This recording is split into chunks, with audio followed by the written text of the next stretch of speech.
நம்ம சேனல் தொடர்ந்தாப்புல நீங்கள் வீடியோக்களை பார்க்க நினச்சிங்கன்னா இதுவரை நம்ம சேனலை சப்ஸ்கிரைப் பண்ணுங்க. சப்ஸ்கிரைப் பண்ணுங்கள். கீழே பெல் சிம்பல் இருக்கும், அதையும் கிளிக் பண்ணுங்க. சரி, வாங்க நம்ம வீடியோக்குள்ளே போகலாம்.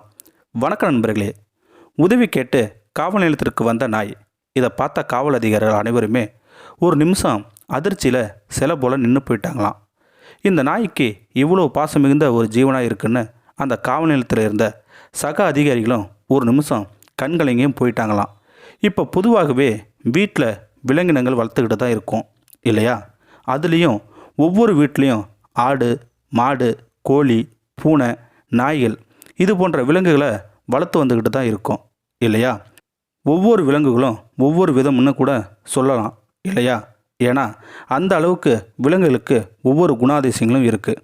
அதுலேயும் நாய்கள் போன்று ஒரு விலங்கை எங்கேயும் பார்க்கக்கூட முடியாது.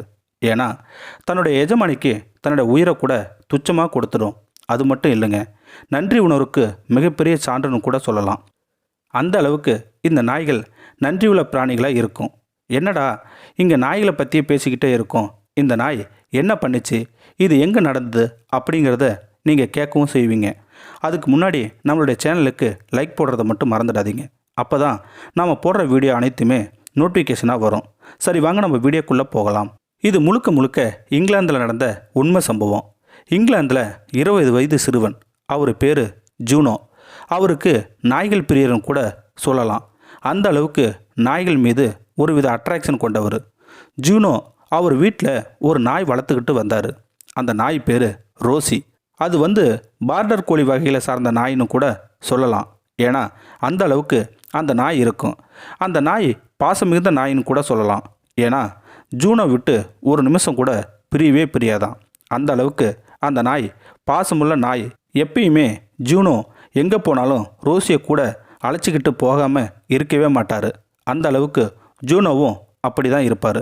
சாப்பிட போனாலும் சரி, வாக்கிங் போனாலும் சரி, சினிமாவுக்கு போனாலும் சரி, நண்பர்களுடன் பிக்னிக் போனாலும் சரி, ரோசி இல்லாமல் போகவே மாட்டார்.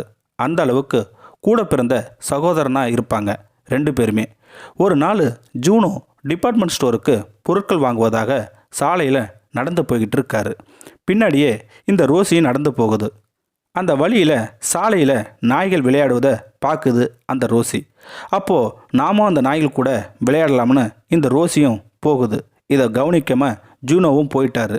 கொஞ்சம் நேரம் கழித்து டிபார்ட்மெண்ட் ஸ்டோருக்கு போனதுமே ஜூனோவுக்கு பிடித்த விளையாட்டு பொருட்களை வாங்கலாம்னு திரும்பி பார்க்குறாரு. அப்போ தான் தன்னுடன் வந்த ரோசி என்கிற நாய் காணும்னு அதிர்ச்சியும் ஆகிறாரு. பொருட்கள் வாங்காமலே தன்னுடைய நாயை காணும்னு பல இடத்துல அலைஞ்சு பார்க்குறாரு. ஆனால் ரோசி கிடைக்கவே இல்லை. சரி, என்னடா பண்ணுறதுன்னு தன்னுடைய வீட்டுக்கே வந்துட்டார் ஜூனோ. ஆனால் தன்னுடைய ரோசியை விட்டு ஒரு நாள் கூட பிரிஞ்சதே இல்லையாம். அழுதுகிட்டே இருந்தார் ஜூனோ. ஆனால் அந்த ரோசி அந்த நாய்களை விளையாடிட்டு கொஞ்சம் நேரம் கழித்து பார்க்குது. தன்னுடைய முதலாளி வருவார், அழைச்சிக்கிட்டு போவார்னு. ஆனால் வரவே இல்லை. அப்போ தான் ரோசிக்கு புரிஞ்சுது, தன்னுடைய எஜமானியை விட்டு பிரிஞ்சு போயிட்டோம்னு. சாலையில் நடந்து அழுதுகிட்டே போகுது. அப்போ தான் ரோசிக்கு ஒரு யோசனை வருது. தன்னுடைய எஜமானிக்கிட்ட எப்படியும் போய் ஆகணும்னு முடிவு பண்ணுது. அங்கே இருக்கிற காவல் நிலையத்தை பார்க்குது அந்த ரோசி. உடனே கத்திக்கிட்டே ரோசி காவல் நிலையத்தில் போகுது. போன உடனே அழுதுகிட்டே கத்துது. திடீர்னு சத்தத்தை கேட்ட காவல் அதிகாரிகளும் அந்த ரோசியை அடித்து விரட்டுறாங்க.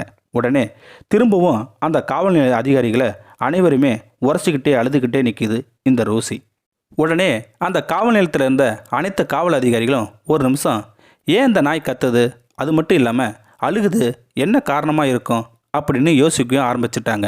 அப்போ தான் அந்த ரோசியின் கழுத்தில் பெல்ட் மாதிரி இருந்தது. அதை பார்த்த காவல்துறை அதிகாரிகளும் அந்த ரோசிக்கிட்ட போய், உனக்கு என்ன பிரச்சனை அப்படின்னு கேட்கும்போது கழுத்தில் மாட்டியிருந்த பெல்ட்டில் செல்ஃபோன் நம்பரும் இருந்தது.